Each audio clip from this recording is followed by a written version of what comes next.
We start with a point.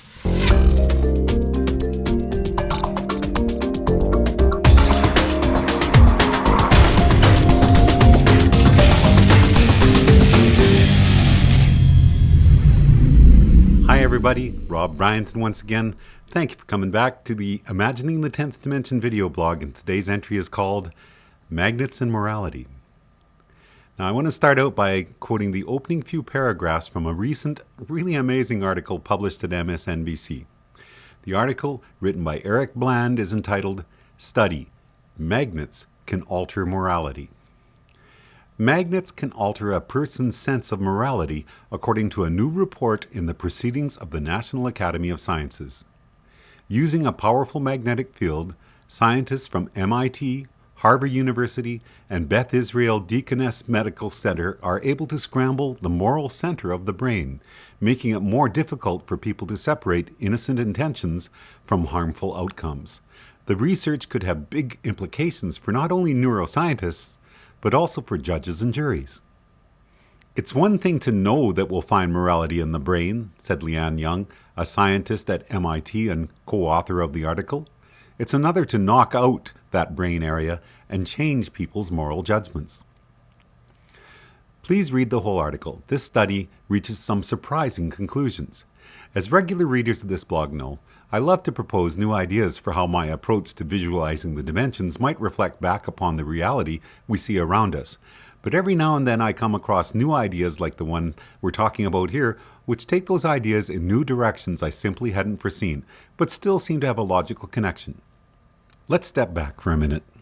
In my book, I talked about how some people seem to be able to entrain the thoughts and feelings of others, a sign of a good salesman, an effective politician, or a charismatic leader.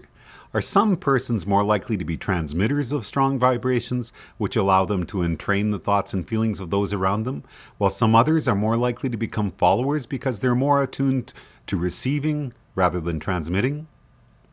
In Information Equals Reality, we talked about how easy it can be to change your energy, and I described a very simple visualization tool for increasing your alertness that a number of people have told me they found surprisingly effective. In Crossing Your Arms to Change Your Trajectory, we looked at a study which demonstrated that people who cross their arms are more likely to continue to try to solve a difficult problem. More evidence of the strong connections between the mental and the physical. But these connections go surprisingly deep in entries like placebos becoming more effective, placebos and nocebos, the placebo effect, changing your genes, and changing your genes part 2. We've explored various studies that indicate that not only can changes in attitude and lifestyle change your health, the most obvious result, but this can also change which genes are expressed, and even influence which genes are passed on to your offspring. In an entry called Magnets and Souls, I quoted Rupert Sheldrake from David J. Brown's wonderful book, Conversations on the Edge of the Apocalypse. Here's part of what Rupert had to say. Interestingly, up until the 17th century, everyone thought that magnets had souls.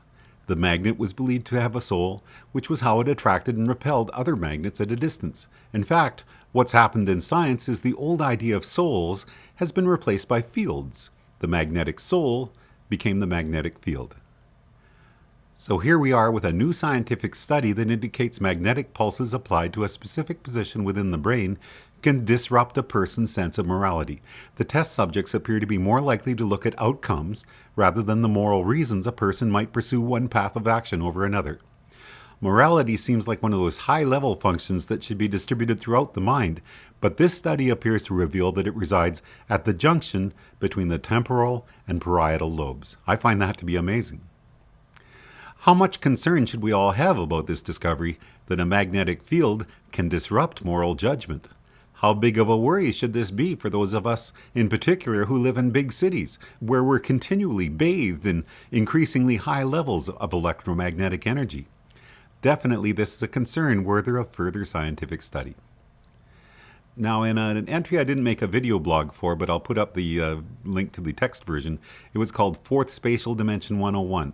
I suggested that our extra-dimensional selves would be an ornate web of interacting patterns, something much more complex than the long undulating snake that we start off with in the original animation. Visualizing the energy field that represents a person's physical presence and their consciousness and how that might interact with a magnetic field adds yet another layer of complexity that it appears we now need to consider if we're looking at the whole picture. That's all for this time around. The next entry is called Our Universe Within the Omniverse. My name's Rob Bryanton. Enjoy the journey.